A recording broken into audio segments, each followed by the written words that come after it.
Okay, since it's 3 o'clock, I'm going to start. Right, so what did we do last time? So last time we had a field which I called F, and we had a prime number P.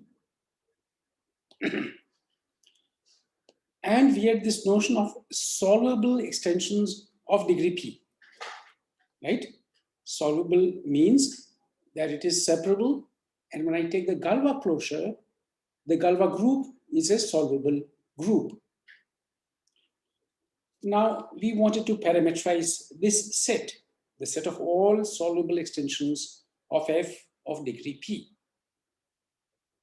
So for that purpose, we introduced this K, which is the compositum of all cyclic extensions of F, it should be. My pen is not working properly today, so there's going to be some problem. Yeah. So K is the compositum of all cyclic extensions of F of degree dividing P minus 1.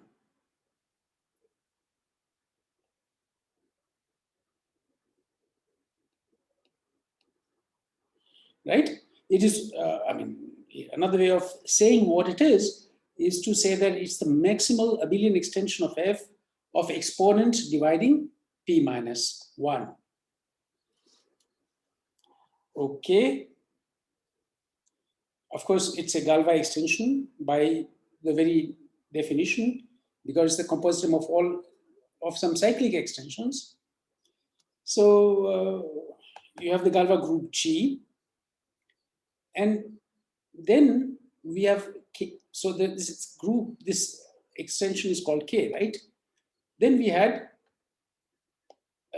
K plus modulo PK plus in the characteristic P case, and K star modulo Pth powers when the characteristic of F is 0. It's different from the residual characteristic. P. Sorry? Oh no, it's not the residual characteristic. Excuse me. It's not related to K at all. This prime P is arbitrary. That's right. That's right. So we have a field F and we have a prime P, which are not related to each other in any way. And of course, it makes no sense to talk about the residual characteristic of F, because F is not a local field. It's an arbitrary field, an abstract field. Okay. So P and F are not related, but the characteristic of K can be equal to P or different from P. Of course, the characteristic of K is the same as the characteristic of F. So, excuse me, sir. F is, I think you have not selected the pen. You have not selected the pen. Then I look at G stable lines in K plus modulo PK plus. If the characteristic of F is different from P, then I look at G stable lines in K star modulo K star to the power P. And these G stable lines are in bijection with the set of solvable extensions of F of degree P, the set in which I was interested, the set I was interested in parametrizing. Okay, so that's what we did last time. What is the plan for today? So today we will determine K and G and the action of G on these quotients when F is a P field. So the special thing today is that, so last time we said we had a field F and a prime number P, not related to each other. Today we are looking at a special case where F is a local field and this P is the residual characteristic of F. Actually, before I do this, let me, those of you who are interested in finding good exercise are invited to take F to be a local field, and this P, the prime number P, to be any prime different from the residual characteristic of f. That's a much simpler situation than what we are looking at here. We are looking at here where the residual characteristic of f is the other prime, is the prime. The residual characteristic of f is equal to the prime which is given to us. There's something in the chat box. No, I'm not writing today with the pen. I'm just if I try to write, sometimes it works, sometimes it doesn't work. So I'm not writing today. Okay, sir. Okay, sir. Okay. So when f is a p field, okay, it is working. So let's see for how long it works. And I recall that a p field is not by definition, by the structure theorem, it's either a finite extension of QP or of FP power series T. So of course, these are things which we had done in the very first lectures. But if you don't recall it, it doesn't matter. You just take F to be a finite extension of QP or of this power series field. See, the pen is not working properly. Anyway, so I think I'll stop using the pen. I'll just highlight. Okay, so that's one of the things we will do today. So we will determine K and G. We'll determine K and G and the action of G on this thing when F is a P field. F is a local field and P is the residual characteristic of F. And then we will prove Serre's mass formula in this case using this parametrization. Okay, you might ask, how are we going to prove Serre's mass formula if this parameterizes only solvable extensions? Because Serre's mass formula takes into consideration all extensions of degree P, right? Not just the solvable ones.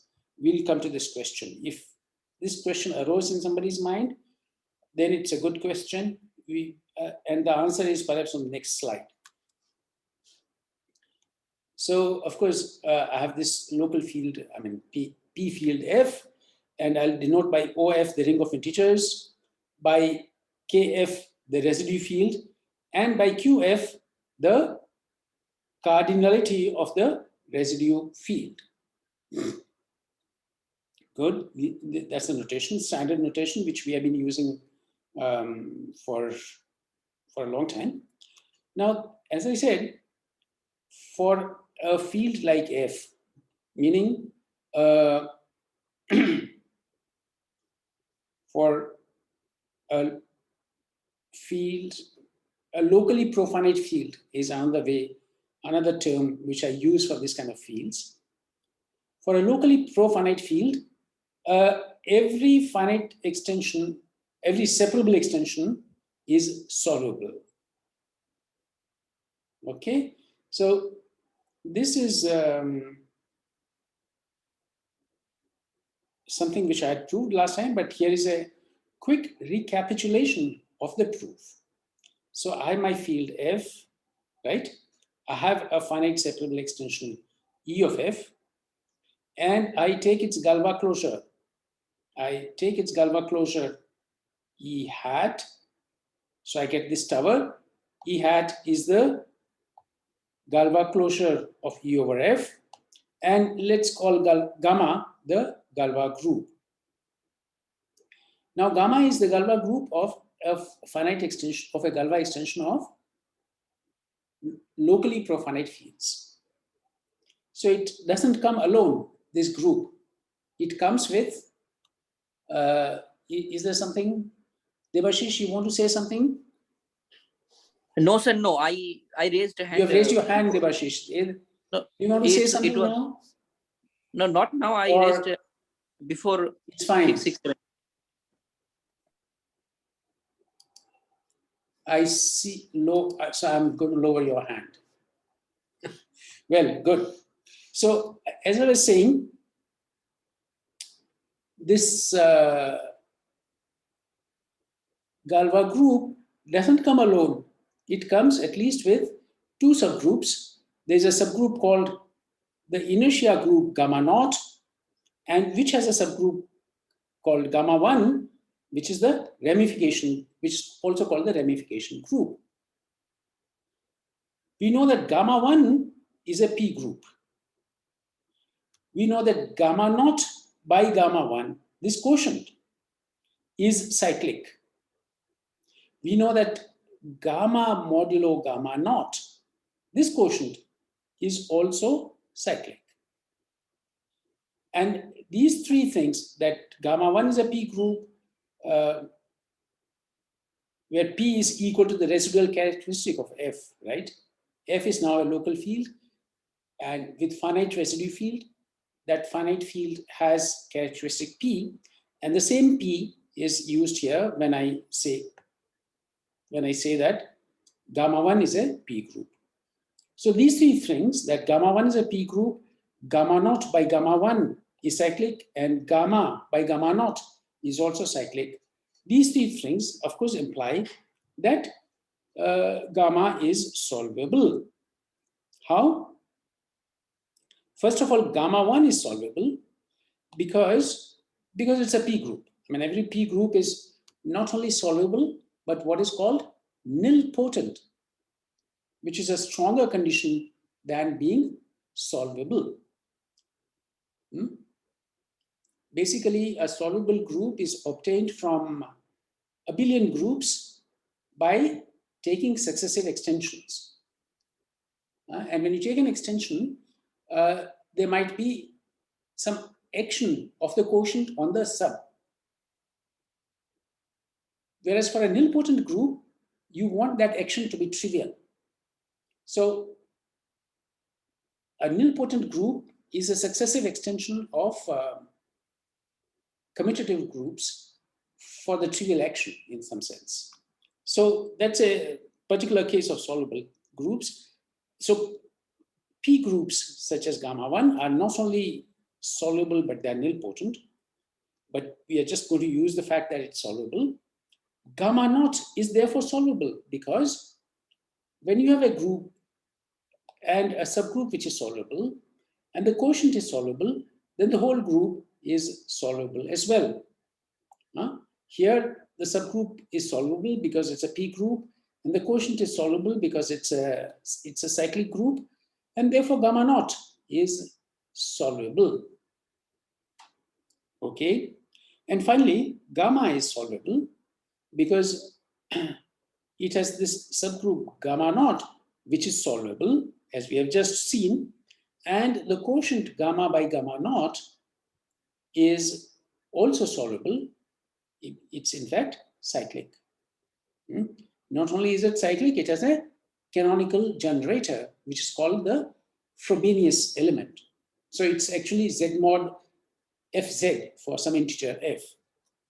Okay, so this is why I recalled that this answers your question, which nobody asked, as to how we are going to be able to prove Serre's mass formula in degree p just by parametrizing solvable extensions of degree p. Because solvable extensions are all there is. There aren't any other extensions. Okay. So that's what we are going to do today. Let's start. So the first thing is to recall that the field, the group F star, the multiplicative group of the field F, contains a primitive p minus 1th root of unity. That's, of course, easy to see, right? I mean, if F has characteristic p, then it actually contains Fp star. But even if F has characteristic 0, then F star does not contain Fp star. F does not contain Fp, but it contains omega Fp. It contains the Teichmüller representatives, which is a multiplicative homomorphism from Fp to the multiplicative group F. It's not a multiplicative, F is not a multiplicative group, excuse me. It's a multiplicative monoid. So this Teichmüller representative omega is a morphism from the multiplicative group of, from the multiplicative monoid of Fp to the multiplicative monoid of the field F. It's an injection. So,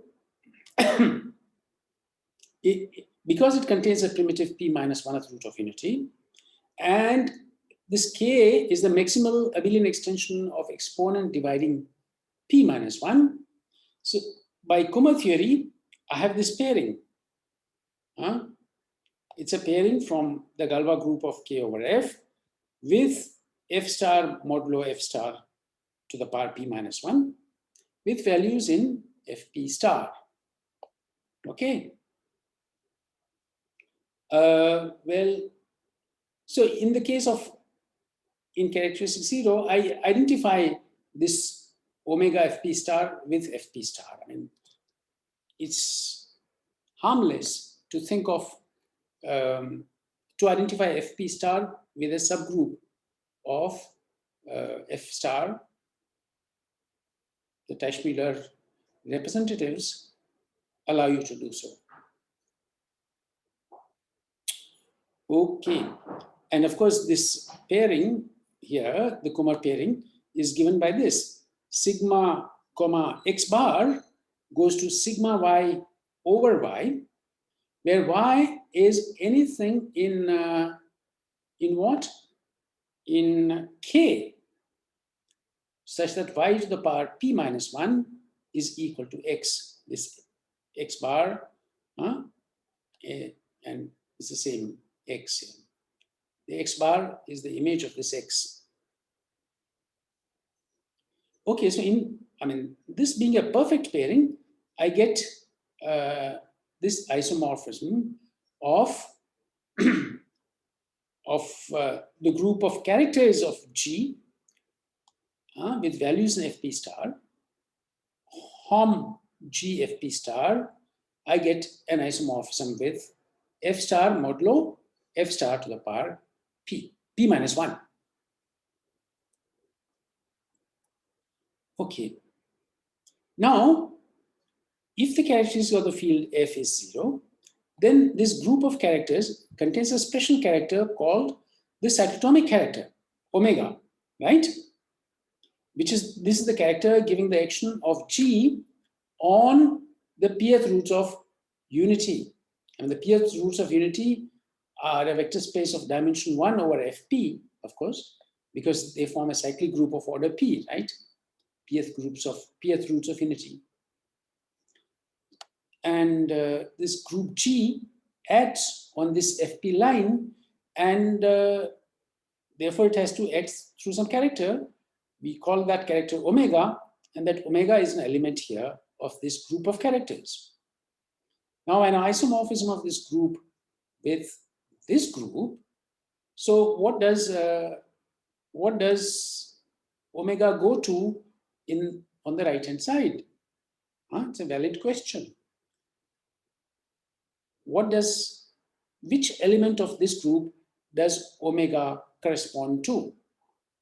And the answer is, if the characteristic of F is 0, which is the only case in which this question makes sense, because if the characteristic of F is not 0, then it's equal to that prime number P, the residual equal to its residual characteristic, and there's no such thing as primitive pth roots of unity in a field of characteristic P. And by convention, we are taking omega to be the trivial character in that case, And of course, the trivial character will go to the trivial element here. The neutral element is a better name. So yeah, you have this omega, and the claim is that this omega corresponds to the element minus the image of minus p in this. Minus p is an element of f star. It has an image which I denote by minus p bar in f star modulo f star to the power p minus 1. So the claim is that omega corresponds to minus p, right?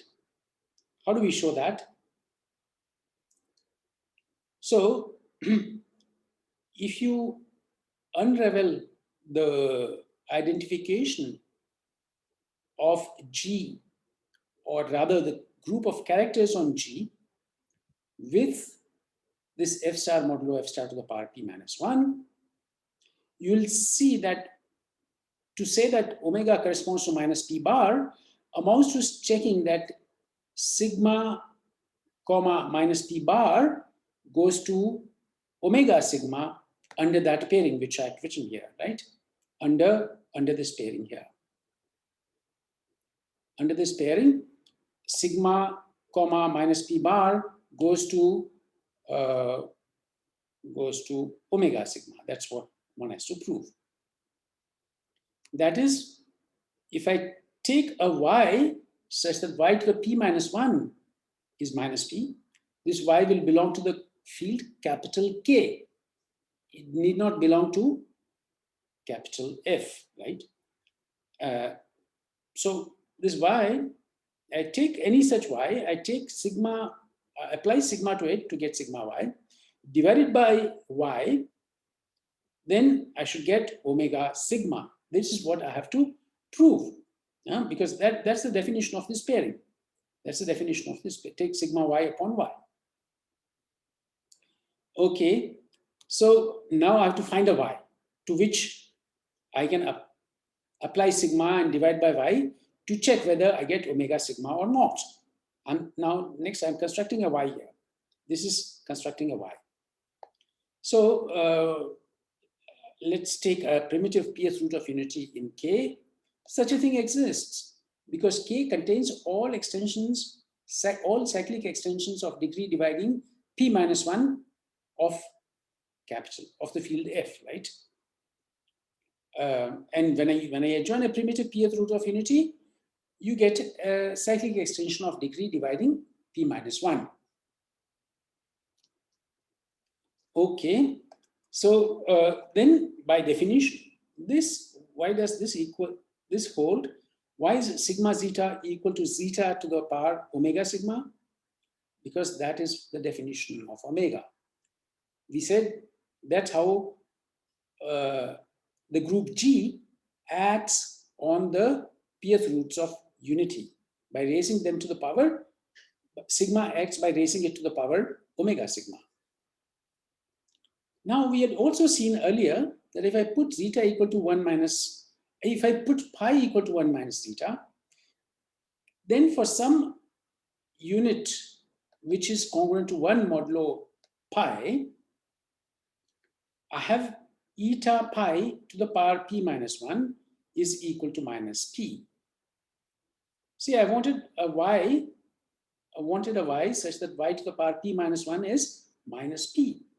And in terms of this zeta, or rather in terms of this pi, which is obtained in terms of zeta, in terms of this pi, I have found this element whose p minus 1th power is minus p. So you take y equal to this element, which we have just found. And now let's apply sigma to y and divide by sigma. So because y is the product of these two things, it's going to be sigma eta upon eta times 1 minus zeta to the power omega sigma. That's how this sigma acts on zeta, divided by 1 minus zeta. That was the definition, because I have to write sigma y divided by y. Now the first factor here is actually, of course, congruent to 1 modulo pi, because this eta is congruent to 1 modulo pi, right? Eta was that this holds this here. It's not completely obvious. Huh? There was some small calculation which we had done earlier. So you have to either go back or you use what we are going to do here to sort of convince yourself that this equality holds. Anyway, so we are left with this term. And what is that congruent to? That's congruent to omega sigma modulo pi. Why? Because 1 minus zeta to the power r divided by 1 minus zeta, that's equal to 1 plus zeta squared up to zeta to the power r minus 1. And each of these summands is congruent to 1. So now I really need a pen here. This is wrong. This is not 1 here. It's congruent to r. Huh? This is 1, 2, r. So this is congruent to r. And that is what I've written here. Huh? This and this are the same. Because this and this, they have to be the same. Okay. So that's good. That shows, I mean, that it's a small lemma sort of a thing that we have proved. Now, we have to determine, we know roughly the structure of these two groups. And we also know the filtration on these two groups. This is what you have to recall, right? Yeah, it's being recalled here. But we need something more than the structure of these FP spaces with their filtration. We know what we need more is how the group G acts on these spaces. Of course, the first one, we are looking at the first one, if the characteristic of the field K is different from P, and at the second one, if the characteristic of the field F or K comes to the same, right? They have the same characteristic, yes. If that characteristic is equal to P, the prime P. Okay, so we need to determine the G module structure. Why? Because we are interested in G stable lines in these vector spaces over FP, over the finite field FP. So we know the structure when the characteristic of F is equal to 0. What are the structure? I mean, if I denote by E, the ramification index of K over QP, and E1, the quotient E by P minus 1. E1 is, of course, also an integer, right? Because K contains a primitive pth root of unity. So its ramification index over Q is divisible by the ramification index of QP zeta over QP, which is P minus 1. So E is divisible by P minus 1, and I'll call E1 the quotient. Then what had we said was the structure of K star modulo K star to the power P? We had also denoted it by K star bar in some places. So it contains the image of U1 bar. Actually, in between, there's the image of OK star bar. But that is the same as the image of U1 bar. Okay? And the quotient here is just Z mod PZ. And that isomorphism K star bar modulo U1 bar to Z mod PZ, that isomorphism is provided by, or is induced from the valuation Vk, which goes from K star to Z. So from Z, I can go to Z mod PZ. That takes K star to the power P to 0. Therefore, there's a map from K star bar to Z mod PZ, and the kernel can be checked to be exactly U1 bar. Okay, so you have U1 bar, which contains U2 bar and so on. There's this filtration which goes on, except that when you arrive at an index which is a multiple of P, when you arrive at Pi or at UPI bar, then that's the same as UPI plus 1 bar. The image of UPI in K star bar is the same as the image of UPI plus 1 in the same quotient, in the same K star bar.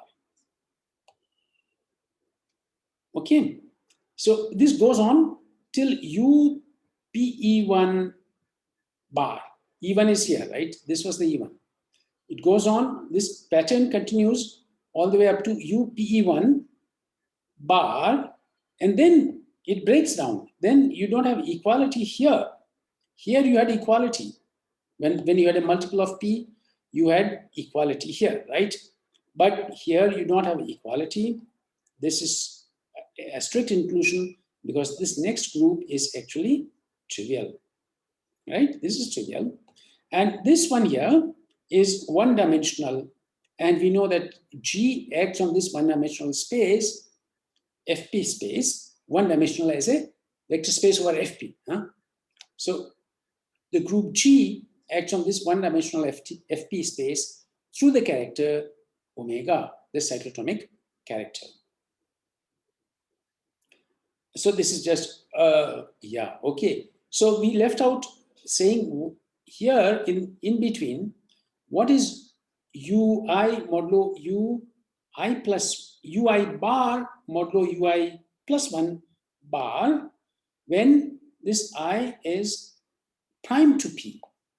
We know that when I is a multiple of P, we have seen that this quotient is trivial, right? That is what I've written here. When I is a multiple of P, then this quotient is trivial because this group is equal to this subgroup. But when I is prime to P, then we had seen that this quotient is actually naturally identified with this quotient here, right? And so now, this was without taking the Galois action into account. Now I'm saying that for these I where you have this identification is actually G equivariant. So they are not only isomorphic as FP spaces, they are isomorphic as FPG modules. I mean, the isomorphism that we have given between this and this is commutes with the action of the group G on the two sides. That's what is being asserted. Okay. This is not, this doesn't even require a proof. You just need to see write down what the isomorphism is, and it'll be clear that it's G equivariant. It commutes with the action of G on the two sides. Now, when F has characteristic P, then for every I mean, we are now looking at not at K star modulo K star to the power P minus 1, but we are looking at, what are we looking at? All these things are contained in K plus bar, which is k plus modulo p k plus. And of course, p is this map which takes x to the p minus x. Okay, so for every I, yeah, so we knew that pk, the image of pk, this pk, of course, is the prime ideal in OK, the maximal ideal of OK, and to be distinguished from this p, which is this endomorphism of the field K and of the ring OK, of any FP algebra, basically. Anyway, so when you are writing, the typefaces can distinguish between this P and this P, writing meaning in printed works, it's easy to distinguish between them, but in spoken words, it's more difficult, and in handwritten documents, it's equally difficult. So the image of this maximal ideal in k plus modulo pk plus is trivial. The image of the ring of integers itself is a one-dimensional FP space. And this quotient here is actually naturally isomorphic to Z mod PZ. It's isomorphic to Z mod PZ, naturally. And maybe you recall what the isomorphism is. But then you have the image of pk inverse, the image of pk minus 2, and you go on till you reach a stage where the exponent is a multiple of p plus 1. In that case, it's equal to the next thing. So for every I in 1 to plus infinity, this quotient pi modulo pk, pk to the minus I bar modulo pk to the minus I plus 1 bar is 0 if this I is a multiple of p. Wait a moment. Yeah, that's correct. It's I which is a multiple of p. And it is the same as the quotient pk to the minus I modulo pk to the minus I plus 1 without the bars. There are no bars here. On the left-hand side, there are these bars. On the right-hand side, there are no bars. And you have an isomorphism of the left-hand side with the right-hand side if your I is prime to P. These are things which we had already proved. I'm just recording some of the basic things. And moreover, as here, we said here, this isomorphism, the isomorphism which is there is G equivariant. So the equivalent thing here is that for these I, namely for I which are prime to P, this isomorphism is G equivariant. And again, if you just look at the isomorphism, this is kind of obvious, right? So there's nothing very deep or difficult to prove here. Okay.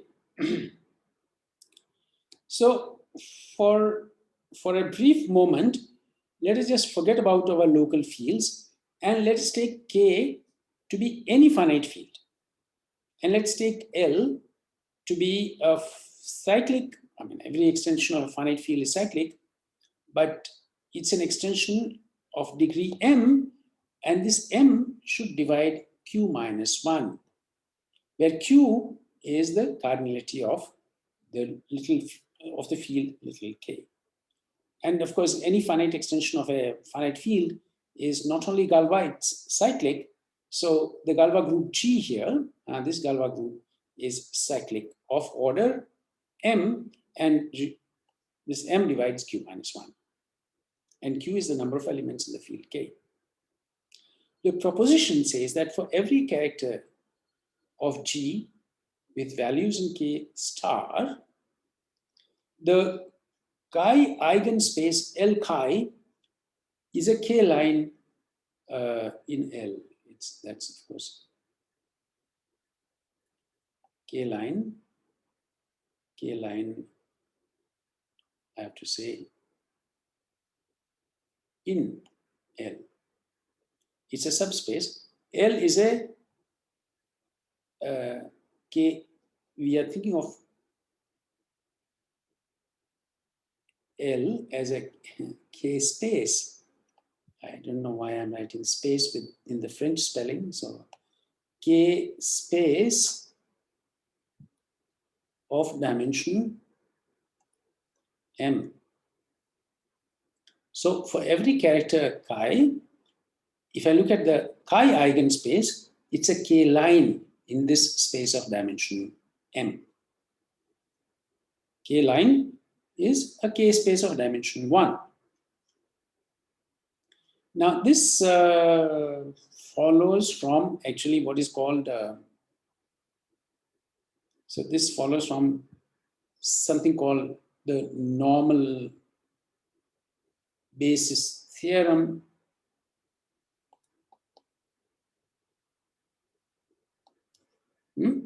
But I'm not assuming this because it's possible to give a fairly elementary proof, which we will do now. So as I said, this group G is cyclic of order M.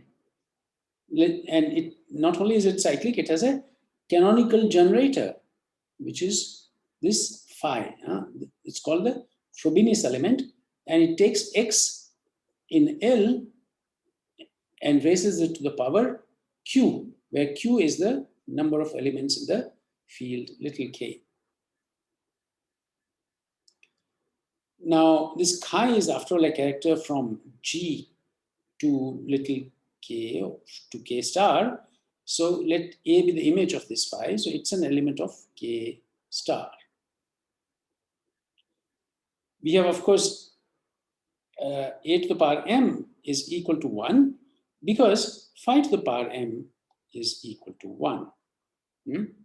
And phi is, A is the image of phi and under a homomorphism.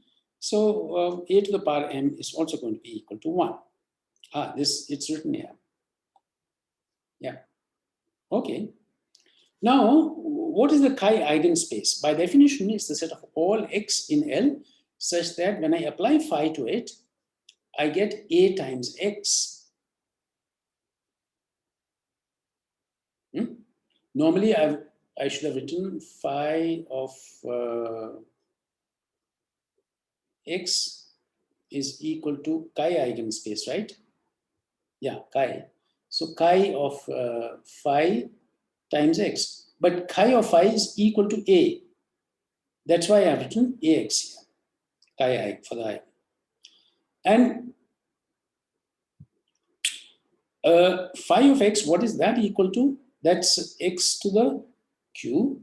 So x to the q minus ax is 0. That's the condition, which is to say that x should be a root of this polynomial. Which polynomial?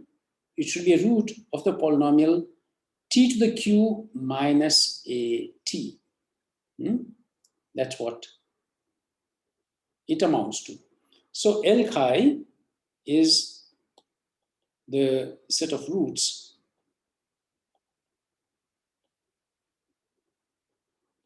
of t to the q minus a t. And of course, this can be written as t times t to the q minus 1 minus 1. So this gives you the root 0, and this gives the roots which are different from 0. So another thing which I know is that this is a subspace of L, right? It's a K subspace of L. I want to show that its dimension is equal to 1. Dimension K, L chi is it equal to 1? Now it's a subspace, and if it is a non-zero element, then its dimension will be greater than 1 if it is a non-zero element. On the other hand, how many elements can there be in, how many roots can this polynomial have? It can have at most q roots. If a subspace has at most q elements, then its dimension is at most 1 over k, right? K has q elements. Now, if some subspace has dimension at most, at least 1 and at most 1, then the dimension has to be equal to 1.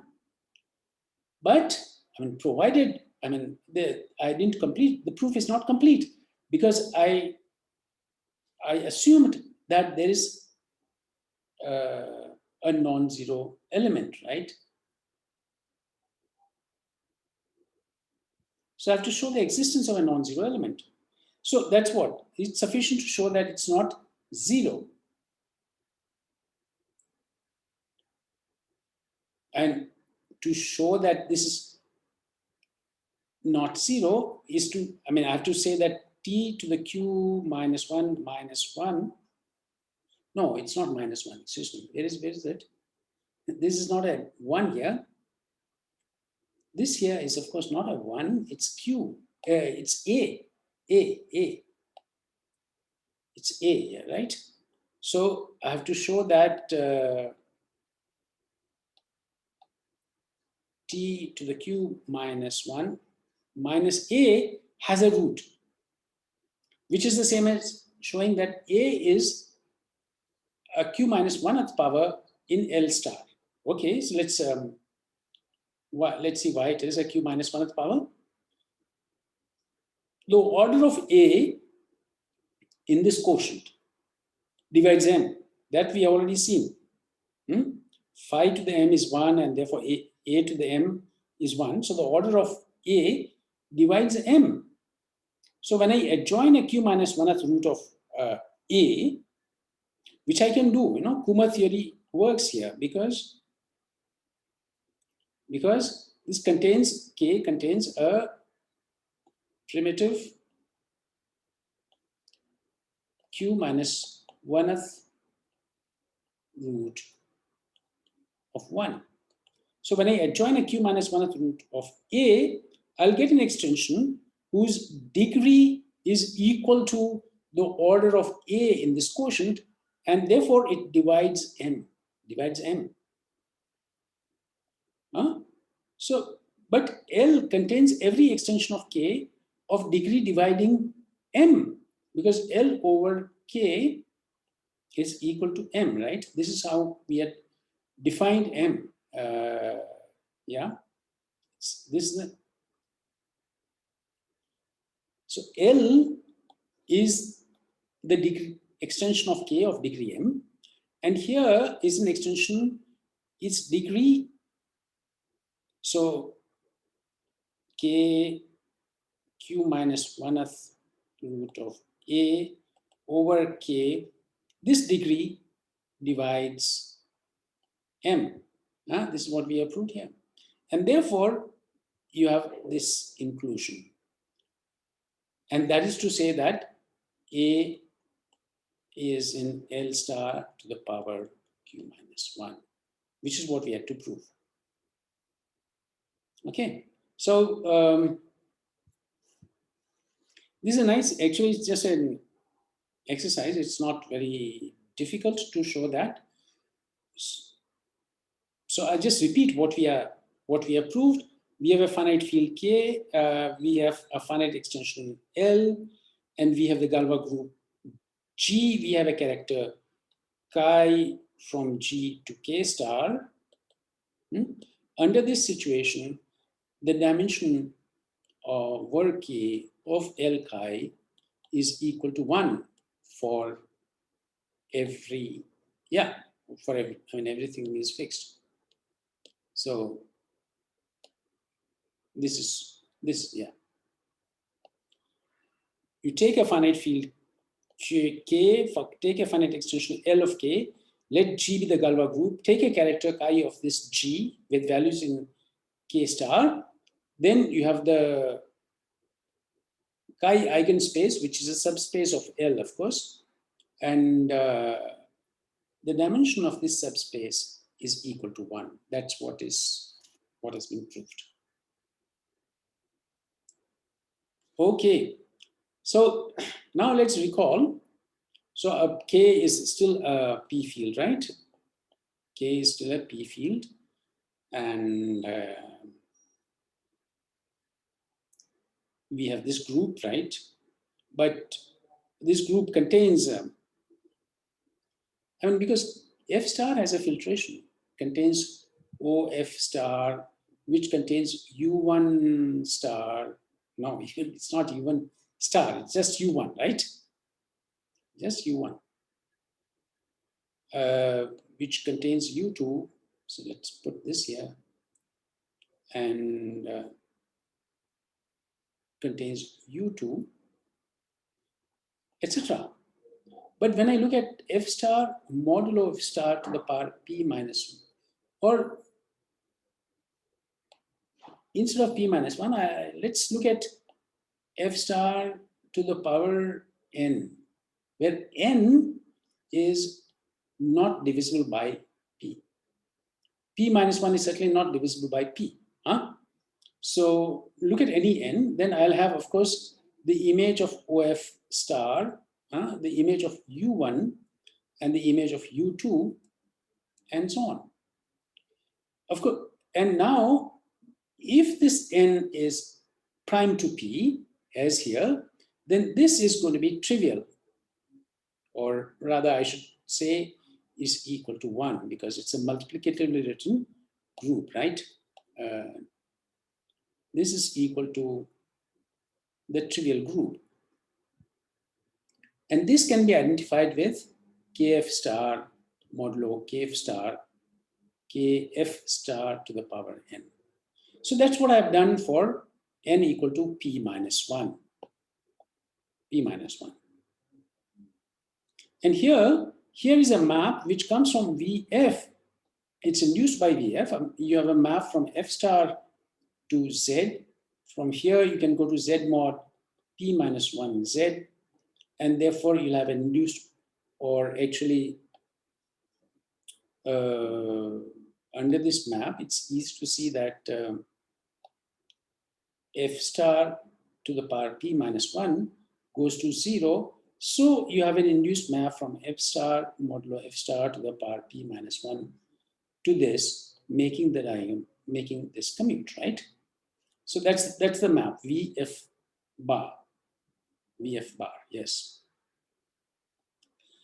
And therefore, this is, I get this kind of an exact sequence, and it's a split exact sequence in the sense that it admits a section, admits sections. That's what it means for it to be split. Why does it admit a section? I mean, it's easy to see, because actually, after all, this comes from, even this admits a section, right? You can take one and send it to any uniformizer of F, right? I mean, uniformizers are basically images of these of sections of VF. Yeah, that's it. Okay.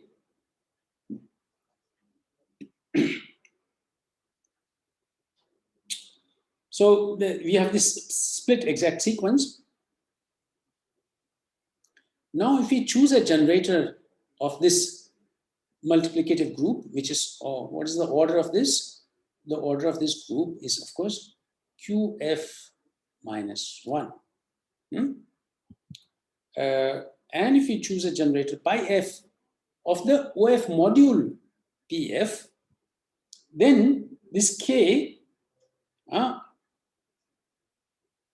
it's obtained by adjoining just two elements, namely the P minus 1th root of this unit UF and a p minus 1th root of this uniformizer pi f.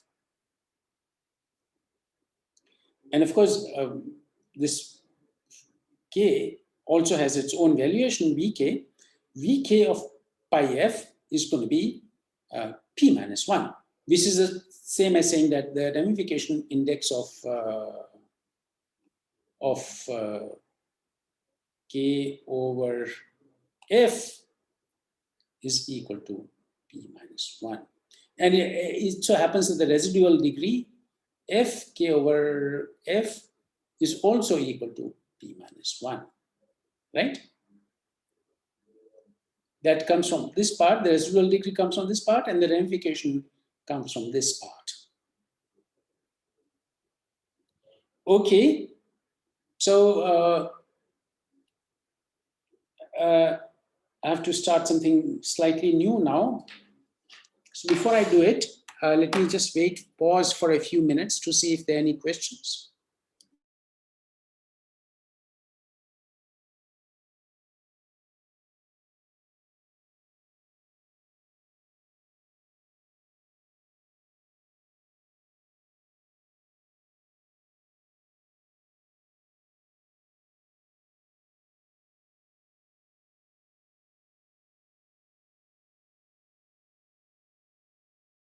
Okay, there are no questions.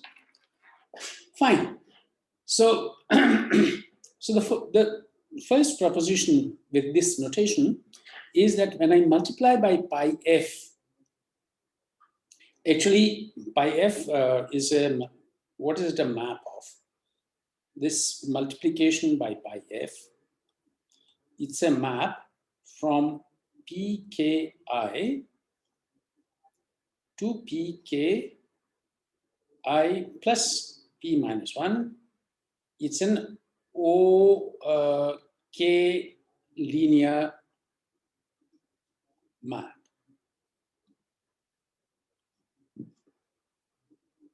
These things here, they are OK modules.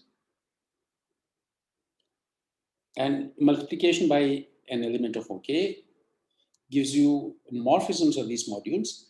It takes this module into that one. So it's an OK linear map. And what is being claimed that it induces an isomorphism of KFG modules. It's OK linear, but let's see. Yeah. It's OK linear, and it's also G equivariant. It's not G equivariant. Yeah, G equivariant. So G equivariant. Let me see. So what I want to say is that basically what I want to say is that if I call this map alpha, then alpha of pi f times, or rather, okay, how do I say it? I think what I want to say is that if I take any sigma in G, then I'll have pki, and this alpha will take it to pki plus p minus 1, whereas this sigma will, of course, take it to pki, and then I can reapply alpha to this pki plus p minus 1, and I have sigma here as well. What I want to say is that this commutes.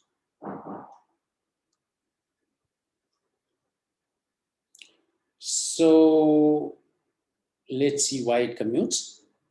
So let me see if I go this way, then I'm applying what am I doing? I'm doing sigma to first alpha. So I start with an x here, and alpha of x is the same as pi f of x, but that is equal to pi f times sigma of x, right? And yeah, that's exactly what it means. That's going this way. Yeah, so this thing commutes. And that is because this thing commutes.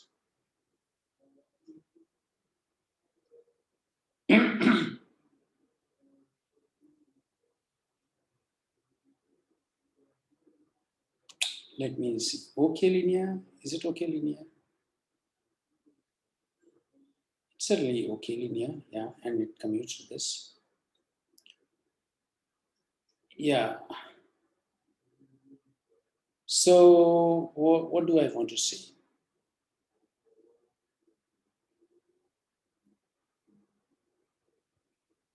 So I want to say that this induces a KFG isomorphism like this. Okay, so the idea is that, you have this sigma which takes this into this, and here as well. I mean, here the indices are I plus 1 in I, and therefore you'll get an induced map of these quotients.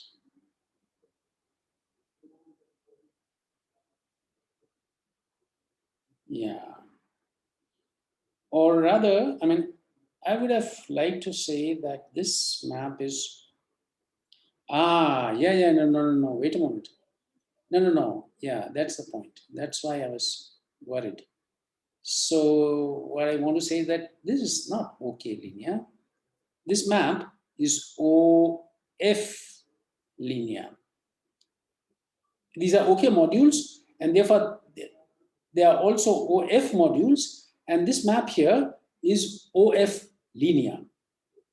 And it commutes with the action of G, and therefore it induces a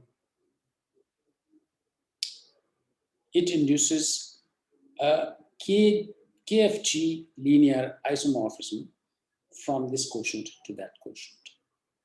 Yeah, this quotient, this stands for what is it? PKI modulo PKI plus 1, right? And this stands for PKI plus P minus 1 modulo PKI plus P. Yeah, so what you get is a KFG linear isomorphism.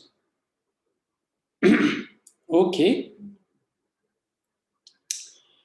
So, as I just said, you have this perfect pairing coming from Kummer theory, and it identifies G wedge, the dual of G, and this dual is defined as this thing here, the group of characters. For any group A, Hom AFP star, I'm denoting it by A wedge. Actually, this A has to be commutative of exponent dividing P minus 1, which is the case of our G. I mean, G is commutative, and it's actually, G is actually isomorphic to Z modulo P minus 1 Z, 2 copies of this thing, right? If you have been paying attention, you would have realized that G is isomorphic to this. Now, so we have this identification of the dual of G. But the group G does not come alone. It comes with a subgroup, the inertia subgroup, G naught. And the quotient G modulo G naught is the Galois group of the residual extension, is the Galois group of KF over F, right? That's more or less how the inertia group is defined. I mean, it's the kernel of the, it's a kernel of the surjection from, I mean, you have the Galois group of K over F. We had seen that this surjects onto the Galois group of KK over KF, and G naught is actually just the kernel of this surjection. Okay, so now this isomorphism that I was talking about, it induces an isomorphism of this these subgroups here and these quotients. The bottom exact sequence is something which we have discussed several times. It comes from, I mean, I've just recalled where it comes from. You have VF, which takes you to Z, and then you have OF star. This is surjective and this is injective here. And this gives rise, when I take modulo P minus 1 powers, what I'll get is Z mod P minus 1 Z. This will continue to be surjective. And the map is going to be called PF bar now. So this is F star modulo P, F star to the power P minus 1. And the kernel here, normally I should write OF star modulo OF star to the power P minus 1. That's the kernel.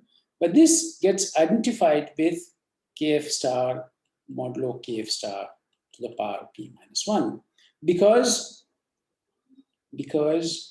U1 is a ZP module and P minus 1 is in ZP star. So this is something which we have seen several times. Okay, so this bottom, I have explained what the bottom exact sequence is, and the top exact sequence here, this top one, of course, comes from the short exact sequence you have the canonical short exact sequence, G naught going to G modulo G naught. This is an exact sequence, and this gives rise to,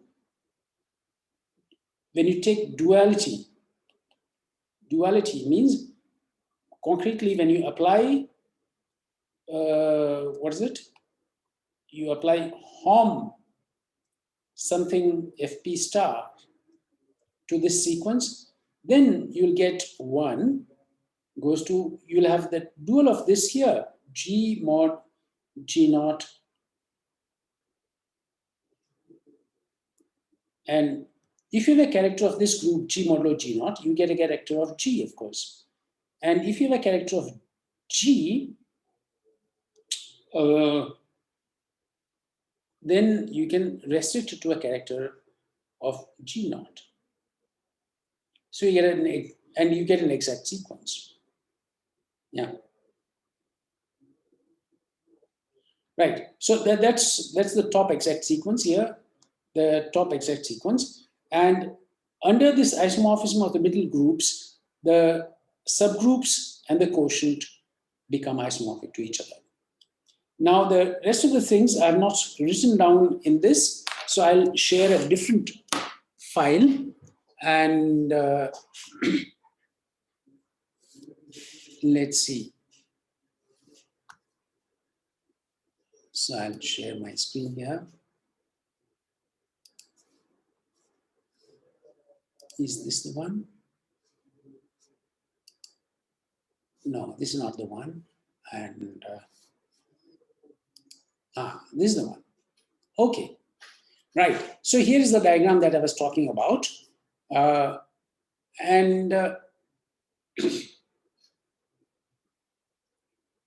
The notation is more or less the same, except that this little k is K sub f, and this V here is V sub f. I've simplified the notation in this paper. So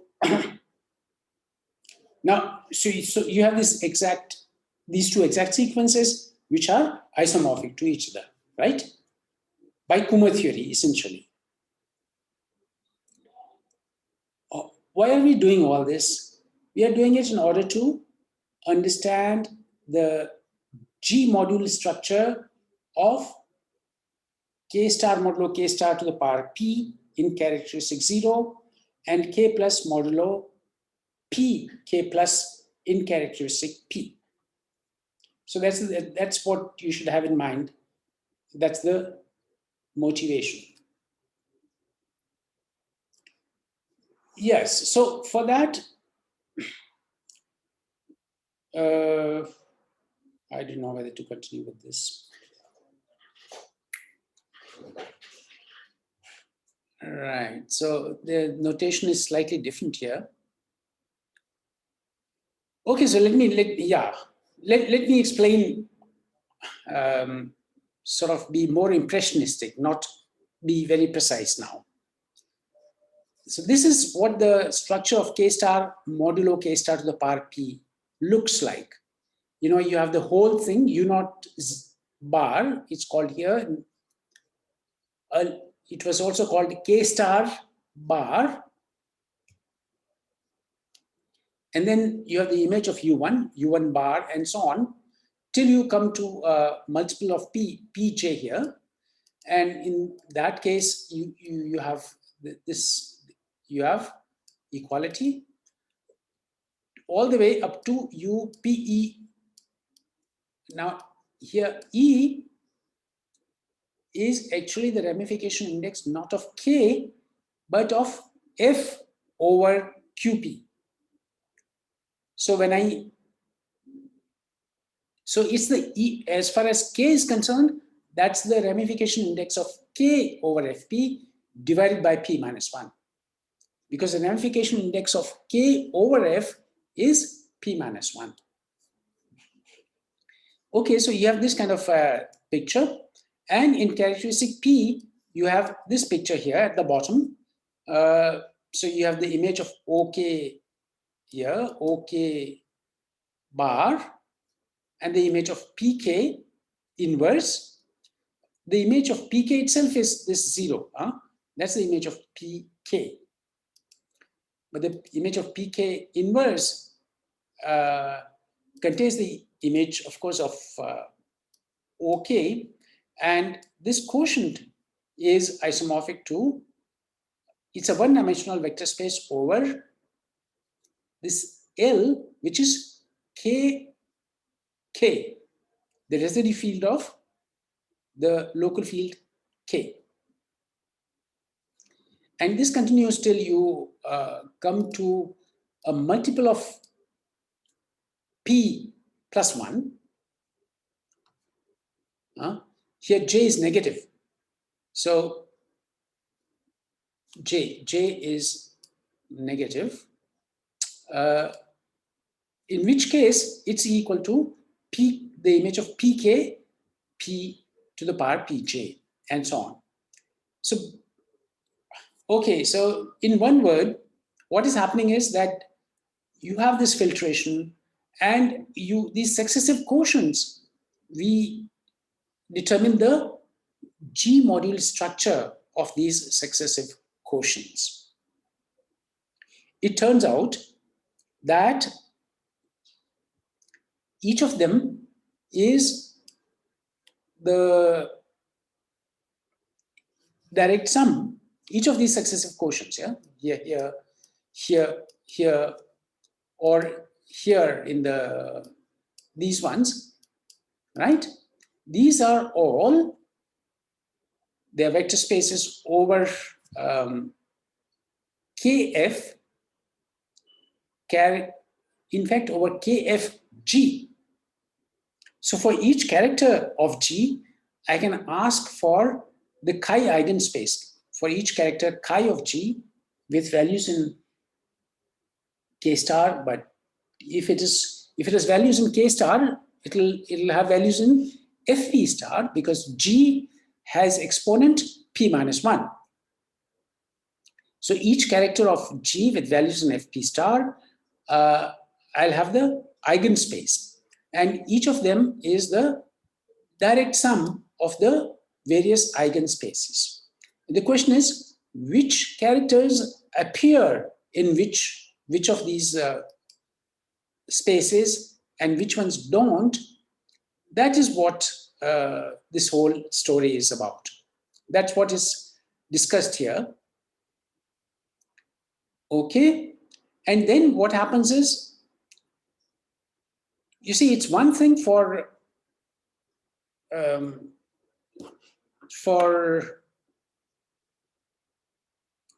have a subgroup and a quotient, and it's another thing to have a direct sum. So in this situation, what is happening is that this filtration is split, in the sense that the module, whatever it is, U naught bar, or, I mean, here, the whole module is not even written down. It's K plus bar. Huh? Here, at the bottom, it's K plus bar. It's K plus modulo PK plus. So these modules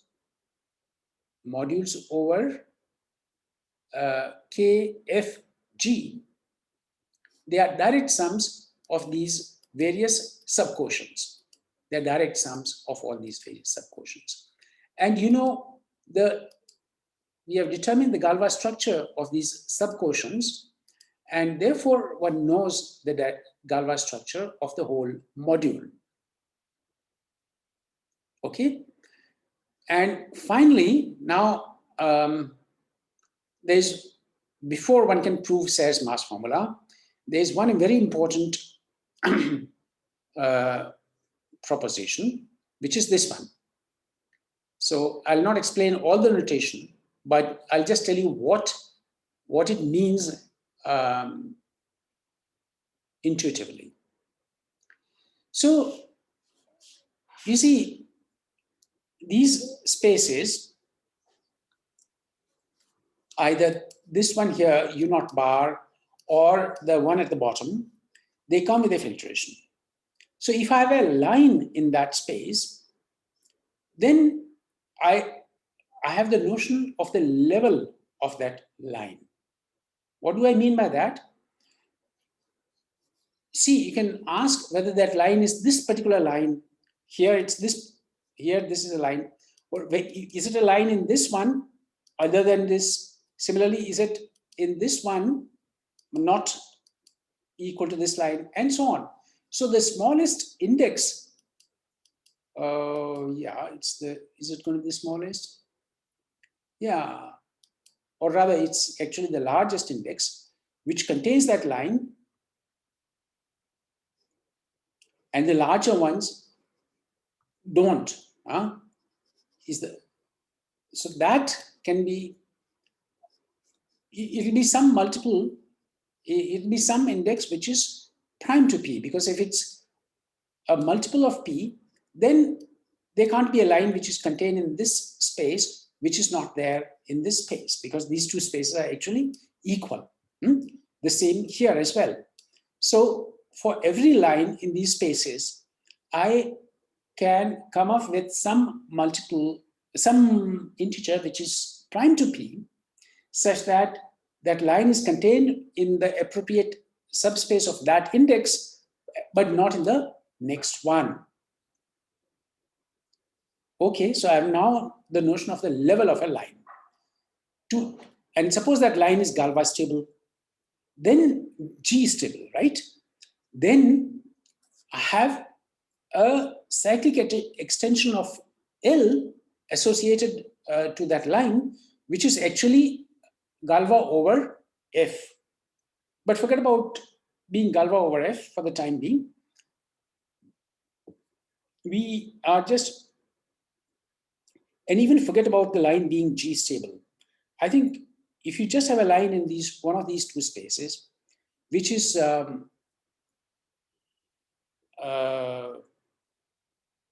so which has to have a certain level, you look at the associated cyclic extension. That cyclic extension has a unique ramification break. And what this proposition says, it relates that ramification break B with the level D of that line. I mean, this minus, you just ignore it. It's just a question of how I start counting. I mean, it's a matter of convention. Okay, and not only that, it also relates that unique ramification break and this level to the exponent which occurs in Serre's mass formula. Remember, in Serre's mass formula, you have this exponent, q to the power something. So now, I have now completely transformed. Serre's mass formula is a sum over extensions of f of degree p, totally ramified extensions of f of degree p, right? If I want to prove the formula in degree p. To these lines I have associated, to these extensions E of degree p, I have associated a line in the space, either this space here or this space here at the bottom, in characteristic 0 at the top and in characteristic p at the bottom. Lines in these spaces which are G stable. Now I've also computed the exponent of this extension in terms of the level of this line. So I just need to count how many lines of a given level there are which are G stable. And for each character, I need to make that count, which is possible to do. I mean, you have the explicit description of the Galois module structure. And therefore, instead of summing over the degree p extensions of f, which I don't know, I mean, which is an unknown sort of set, I can just sum over G stable lines in k star modulo k star to the power p, or in k plus modulo pk plus. Lines in this space which are G stable. And for each of these lines, I compute the level, which gives me the exponent of the corresponding extension of f. And then I just need to sum, raise q to that power and take the sum. So this is what, you just come up with these things. And finally, you have this mass formula. You just perform the sum. I mean, so those of you who are interested, I'll encourage you to just read sections 6 and 7, right? These are the ones which are involved, which are basically, is it 6? Let me see. Yeah. Actually, even 5. 5 is not, it's very preliminary kind of things. Yeah, so it starts. This is where it starts, the case of local fields. So you might read 5, which I've covered 5 thoroughly. Now, this section 6, I have sort of given you a indication of everything that's there. And that determines the Galois module structures. And the final section 7 actually performs the computation. It relates the unique ramification break B with the level of the line and the exponent in Serre's mass formula associated with that degree P extension. These 3 quantities turn out to be equal. So you can, instead of summing over these degree P extensions of f, you can sum over the G stable lines in your appropriate space. So this also counts the number of lines.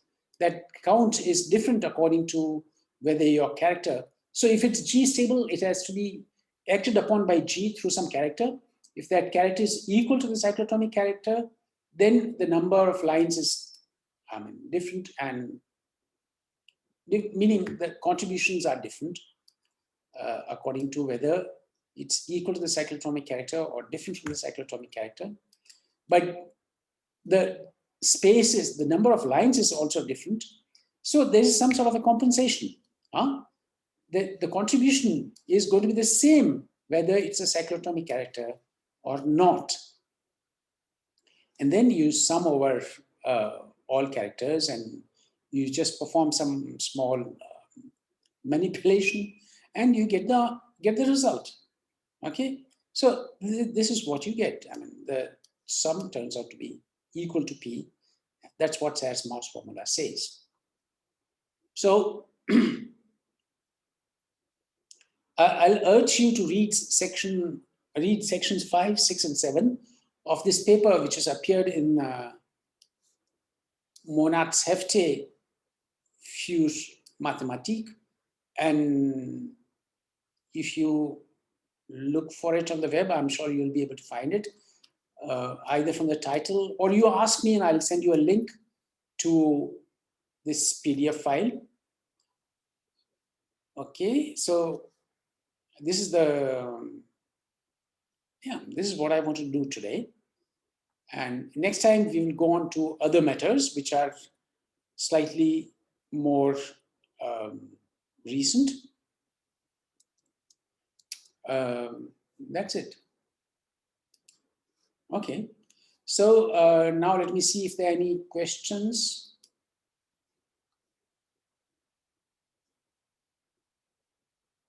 Are there any questions? Okay, if not, let's meet on Monday, and I'll try to fix my Apple Pencil. Otherwise, I'll prepare some PDF file and we'll see how to work. Right. Okay then. See you on Monday.